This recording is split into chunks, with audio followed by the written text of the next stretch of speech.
ये झुटलाया नहीं जा सकता कि इंडियन स्मार्टफोन मार्केट चाइनीज कंपनियों से भरी हुई है। ये सारे फोन्स लुक्स और स्पेक्स में तो अच्छे होते ही हैं, पर सॉफ्टवेयर वाइज इनमें कुछ खास नहीं होता। ये सभी कंपनीज अपने फ़ोन में एंड्रॉयड को अपने हिसाब से ट्वीक करके आपको प्रोवाइड करती हैं, पर एक ऐसी इंडियन कंपनी भी है जिसने लुक्स और स्पेक्स पे तो काम किया ही है, साथ ही सॉफ्टवेयर पे भी बराबर का तवज्जो दिया है। Yes guys, I am Keshav Khera और ये है क्रियो मार्क 1 और आज मैं आपको बताऊंगा इस फ़ोन के बारे में। फ़ोन का रिव्यू जानने से पहले एक नज़र डाल लेते हैं स्पेसिफिकेशंस पर। First impression is the last impression. जी हाँ, क्रियो मार्क 1 को अगर आप पहली नज़र में देखेंगे तो ये फ़ोन काफ़ी स्टाइलिश और एलिगेंट लगता है, क्योंकि ये फ़ोन OnePlus X और Samsung Galaxy S7 से इंस्पायर्ड है। फ्रंट और बैक दोनों में ही दी है गोरिल्ला ग्लास 3 की प्रोटेक्शन और साइड्स में सेम ओल्ड मेटल एजेस। और आप इस फ़ोन को एक हाथ से यूज़ कर पाएँ, इसलिए इसका पावर बटन और वॉल्यूम रॉकर राइट साइड में ही दिए हैं। हालांकि हम इसको एक हाथ से यूज़ नहीं कर पाए। नीचे की तरफ है स्पीकर ग्रिल्स, लेफ्ट साइड में दिए हैं 2 4G सिम कार्ड स्लॉट्स और ऊपर की तरफ है 3.5 mm ऑडियो पोर्ट। पर स्टाइलिश लुक्स के कुछ ड्रॉबैक्स भी हैं, जैसे ये फिंगरप्रिंट बहुत आसानी से पकड़ता है और ये फ़ोन थोड़ा बल्की भी है। अदरवाइज ये फ़ोन एक बेहतरीन तरीके से बनाया गया है। इस फ़ोन का डिस्प्ले इसका एक और प्लस पॉइंट है, क्योंकि हमारे हिसाब से इस प्राइस ब्रैकेट में आपको ऐसे रेजोल्यूशन, क्वालिटी और शार्पनेस वाला फ़ोन नहीं मिलेगा। इस फ़ोन में दिया है quad HD display. Quad HD का मतलब होता है 2 times of your regular full HD phones, इसलिए क्वाड HD को 2K रेजोल्यूशन भी बोला जाता है और ये बेशक एक शानदार डिस्प्ले है। बात की जाए परफॉर्मेंस की तो ये बात तो सच है कि एक फ़ोन में सब कुछ बेस्ट नहीं हो सकता और ऐसा ही इस फ़ोन के साथ भी है।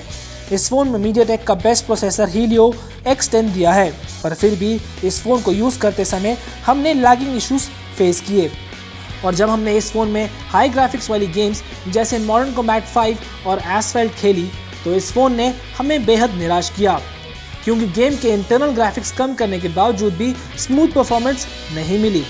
अब इसका मतलब ये नहीं कि इस फ़ोन के प्रोसेसर में कुछ प्रॉब्लम है, बल्कि हमारे हिसाब से या तो इस फ़ोन का OS इसके प्रोसेसर के हिसाब से ऑप्टिमाइज़ नहीं किया या फिर इस फ़ोन के प्रोसेसर का मेजर हिस्सा इसके 2K डिस्प्ले को सपोर्ट करने में लगता है, जिसकी वजह से ये फ़ोन थोड़ा लैग करता है, क्योंकि ये प्रोसेसर आपको LeEco La1S और Meizu MX5 में मिलता है और अच्छी परफॉर्मेंस भी देता है। अब बात की जाए इसके स्टोरेज की तो इस फ़ोन में मिलता है आपको 32 GB की इनबिल्ट स्टोरेज, जो कि आप 128 GB तक एक्सपैंड भी कर सकते हैं। इस फ़ोन में कुछ और खामियां भी हैं, जैसे कि ये फ़ोन कुछ ज़्यादा ही हीटअप हो जाता है। साथ ही 3100 mAh बैटरी होने के बावजूद भी ये फ़ोन 6 से 7 घंटे तक ही सर्वाइव कर पाया। हम उम्मीद करते हैं अगर इसके सॉफ्टवेयर को थोड़ा ऑप्टिमाइज कर दिया जाए तो ये इश्यूज शायद सॉल्व हो जाएं। जैसा आपको बताया कि इसमें सॉफ्टवेयर ठीक से ऑप्टिमाइज नहीं किया, जिसकी वजह से इसकी परफॉर्मेंस डिसअपॉइंटिंग है, और क्रियो ने इसमें डाले हैं कुछ इंटरेस्टिंग फीचर्स जो कि आपको ज़रूर इम्प्रेस करेंगे। इसमें आपको मिलेंगे कुछ ऐसे फीचर्स जैसे एको, जो कि एक इनबिल्ट ऑटो आंसरिंग फीचर है। फिर है सेंस, जिसकी हेल्प से आप अपने फ़ोन में कुछ भी सर्च कर सकते हैं, चाहे वो कॉन्टैक्ट्स हो, ऐप्स हो या फिर मैसेजेस। थर्ड आता है नोटिफिकेशन मैनेजर, ताकि आप स्पैम नोटिफिकेशंस को ब्लॉक कर पाएं। साथ ही इसमें है रिट्रीवर फीचर, तो अगर आपका फ़ोन गुम हो जाता है तो ये फीचर आपको आपके फ़ोन तक पहुंचा देगा। इनफैक्ट फ़ोन रीसेट करने के बावजूद भी ये सॉफ्टवेयर काम आएगा। Then there is clean inbox, जिससे आप अपने इनबॉक्स से भी स्पैम मैसेजेस हटा सकते हैं।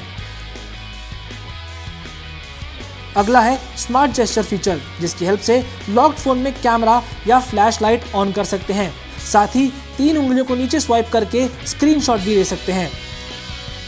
और अंत में ऐसा फीचर है जो हमें काफ़ी अच्छा लगा, और वो है इजी OTP। अगर आप कुछ ट्रांजैक्शंस कर रहे हैं तो आपको सिंपली मैसेज बॉक्स में आए OTP पर क्लिक करना होगा और डायरेक्टली अपने वेब ब्राउज़र पर जाकर पेस्ट कर सकते हैं। इसके साथ ही कंपनी का दावा है कि हर महीने आपको इस फ़ोन में नए अपडेट्स आते रहेंगे, जिसकी वजह से आपको ऐसे इंटरेस्टिंग फीचर्स मिलते रहेंगे। ओवरऑल इसका सॉफ्टवेयर एकदम डिफरेंट है और आपको भी ज़रूर पसंद आएगा।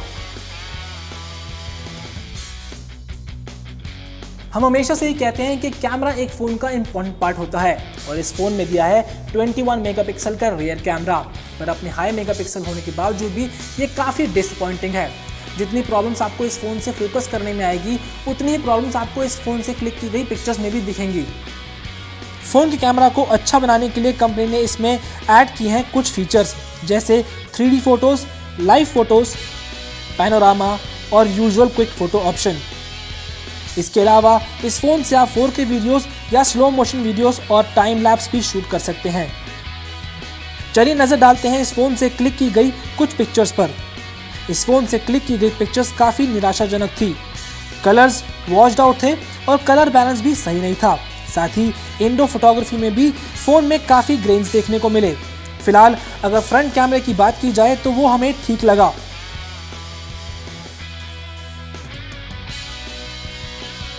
So it's time for the verdict now.